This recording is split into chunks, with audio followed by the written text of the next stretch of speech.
and baptism is a very important sacrament. They do it in Christianity and other So religions. symbolically, that's what it really means rather than whatever the church says.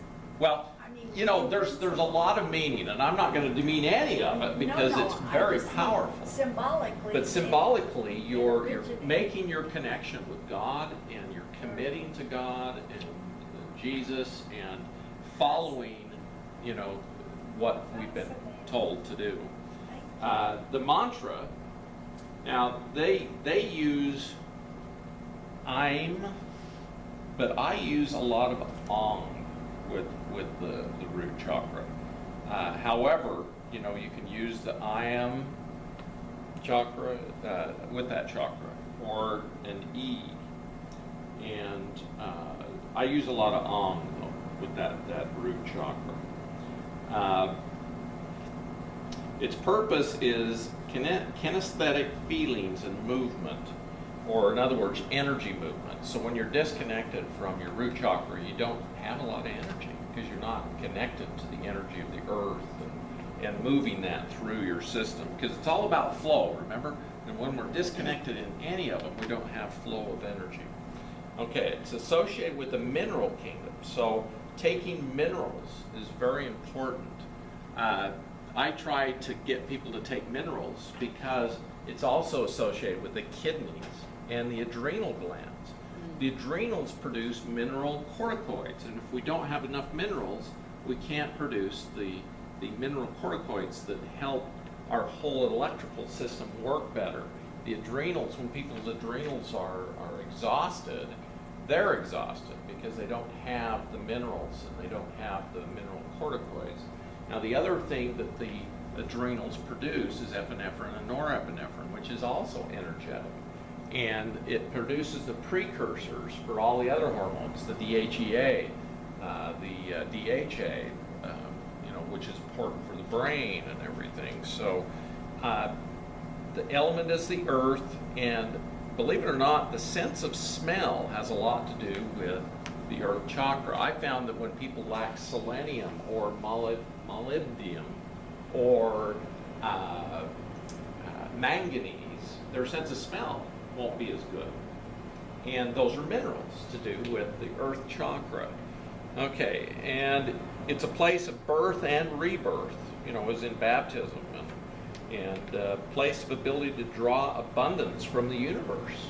Kind of interesting. If you're not having enough abundance coming in, ground yourself. Get connected to your root chakra. Okay. Oh, let's look at this.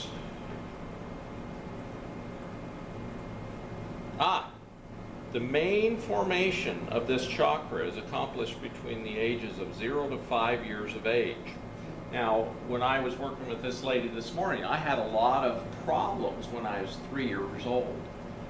And most of those were, I became very aware of life at the age of 3.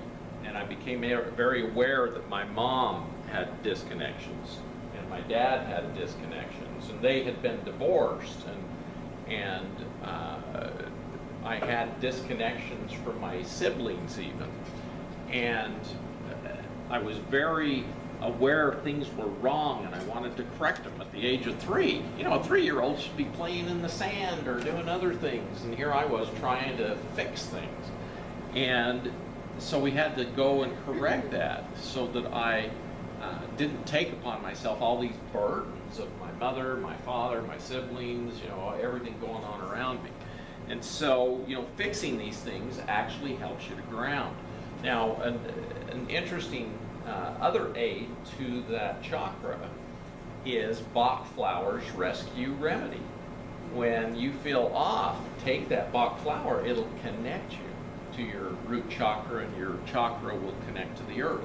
Taking minerals, very important. I try to get people to use more minerals, especially.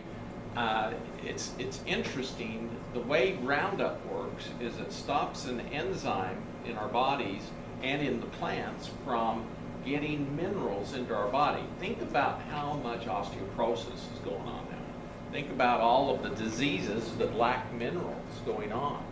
And these are due to some of the chemicals that are in our foods that are keeping us from absorbing our minerals. The main source of us absorbing minerals is the bacteria in our body, in our stomachs, and they help us absorb minerals. And when Roundup or genetically modified organisms get in there, they alter our bacteria, make it so we don't absorb our minerals very well. So most of us are lacking minerals through that function. So it's so important. Now, a healthy functioning base chakra will be moving clockwise. All of our chakras will be moving clockwise. So to me, this is counterclockwise, but my chakras are moving, spinning in a clockwise fashion as you're looking at them. Now in the back, it'll be, they're winding in, okay, winding in the energy. So even in the back, they're winding in energy. So they'll be spinning clockwise. When they're not bringing in energy, because they're energy centers bringing the energy in, sometimes they'll be reversed, so they'll be counterclockwise, spinning counterclockwise, and if they're doing that, they're letting our energy out. So when the root chakra is spinning counterclockwise, it'll be not connected and letting energy out rather than bringing it into your body. Okay. How do you switch it? Through your intent and through movement of your hand. Our hands move energy. They're very, very powerful. Our fingertips actually shoot energy out, and you can take and on your root chakra, spin it. Oops, I was spinning it the wrong way. You want to spin it clockwise, facing the body. So down there, you want to bring it in. Now, the root chakra, a lot of people feel it's the opposite chakra of the crown chakra. So it actually is a direct connection to the crown chakra. Now, I've had people say that they're a totally different system because of our triangular crystalline structure, because there's actually a pyramid up the top that connects in our heart, and then the other pyramid starts in our heart, goes down to the sacral chakra, and the king's chamber, you might say, is the root chakra and the crown chakra of these two pyramids. Now, so in my mind, those two king's chambers are actually their own chakra because they're spinning inside of that pyramid. Does that make sense? And so you're creating energy down here from all of your pyramid, and you're creating energy up here from all of your pyramid. So what I've found is they're their own chakra, and they will be spinning inside of the pyramid within our energy system, our crystalline energy system. I know that sounds a little deep, and I don't expect you to understand it, but that's been my learning through that. Okay, let's go to the second page. You gotta move along here. Okay, the sacral chakra, which I've been working with a lot. The main color is an orange, a deep orange, and it's associated with movement and the flow of energy. It's located in just below the navel and above the pubic bone, and it also has the spleen, the sacral abdominal, so it's a part of that emotional bunch of energy. And the Sanskrit word is Svadhisthana. Svadhisthana. I do meditation every morning, but Yes. I say it. It is also known as the sacred chakra, and but I've been taught it's separate from the navel chakras, but some people feel they're interchangeable. And it's connected to sensuality and touch and innocent desire for pleasure, non-judgmental, spontaneous enjoyment. It's associated with organs within the lower abdomen, especially the large intestine, reproductive organs, and the kidneys. And signs of malfunction, you'll have lack of that orange energy, physical rigidity, restricted feelings, digestive disorders, lack of focus, lack of vitality and virility, being stuck in the past, holding on to memories, impotence, problems with the uterus, bladder, kidneys, stiff lower back, feelings of inadequacy, possessiveness, jealousy and envy, self-regret on all levels, antisocial behaviors, lustfulness, selfishness, arrogance, all stem from an imbalance in this chakra. Social misfits have derangement in this. In other words, criminals have really got problems with their sacral plexus, and sociopaths, problems with that second chakra. Would that also affect criminals that are sex offenders? Yes, absolutely. They're using it exact opposite what they should in the darkness. Now, thoughtlessness, hatred, despair, victimization, masochism, sentimentalism, consumerism, the need for more stuff is a problem with the sacral chakra. And the musical note is D, the element is water, the sense of taste is affected by this, and the mantra is Avamoro. The sacrament is matrimony, marriage, union.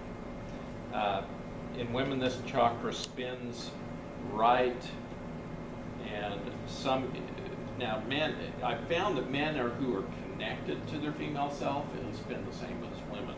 But if they're disconnected, it spins opposite.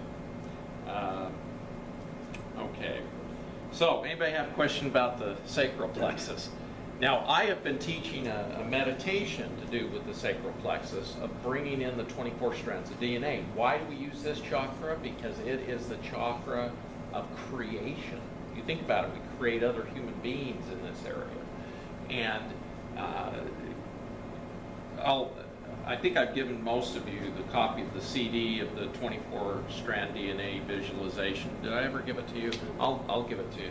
And I use the keeper of the sacred flame, the orange flame, or Zapkiel, the archangel of the sacred flame, to bring that in. And also you bring it in through your root chakra, because you got to connect to the earth and you need to connect to the divine and bring that energy in, and then bring the star children in with the 24 strands of DNA. So a very important thing to do.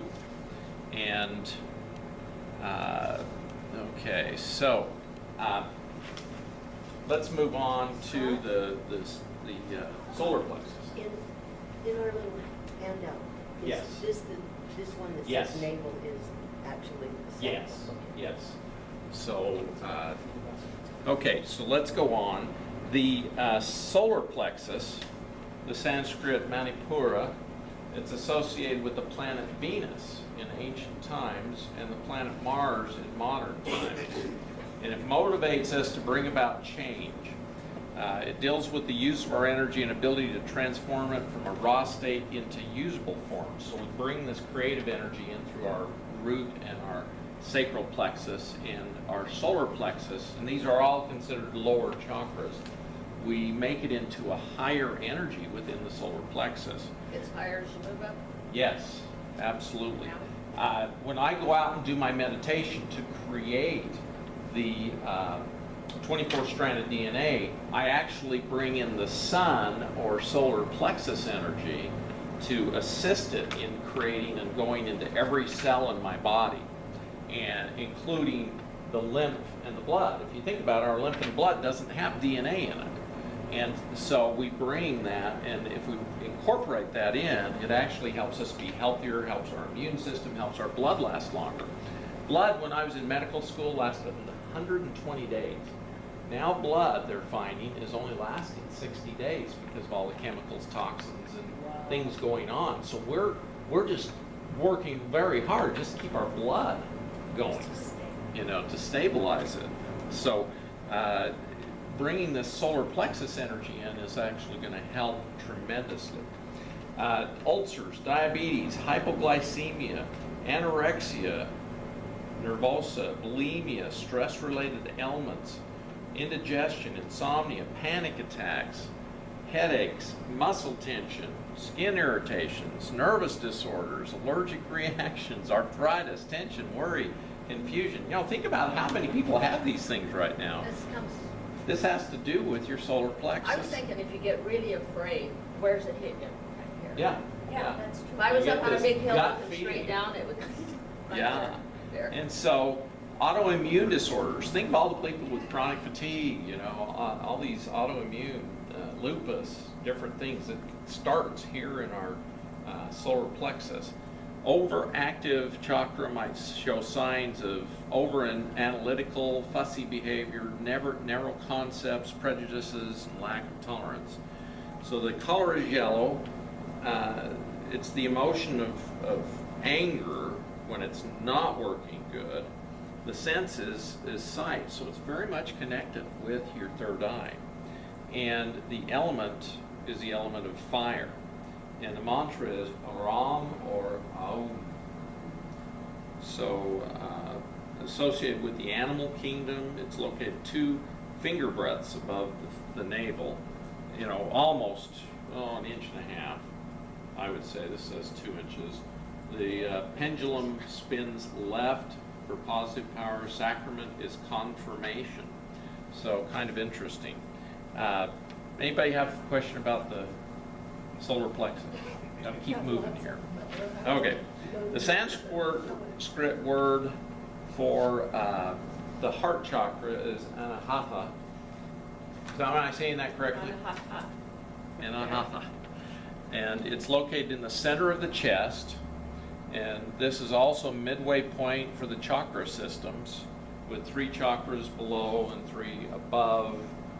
However, we do have 12 chakras, so there's 3 more above and 2 more below. But for our purposes, we're just talking about the ones within the body.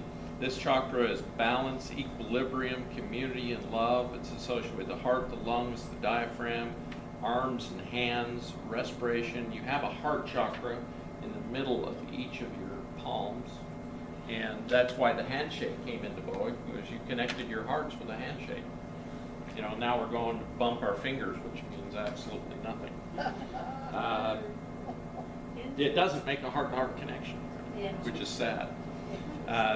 Okay, respiration, growth, the ability to change and adapt, caring, sharing, relationships with others, give structure to our existence, routine and discipline, all aspects of personal growth and ability to discern and travel our own personal path.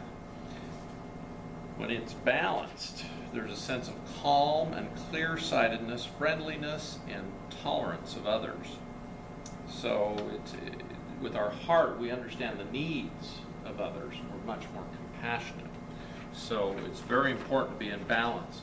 When it's out of balance, you get asthma, high blood pressure, lung disease, heart disease, colds, emotionlessness, power seeking, anything that intrudes into or restricts personal boundaries. So, you know, we have these people out there that don't have boundaries. Their heart chakra is spinning wrong. And they have to be in control or be controlled, possessive, obsessive, constantly seeking, lack of self-worth, and isolation.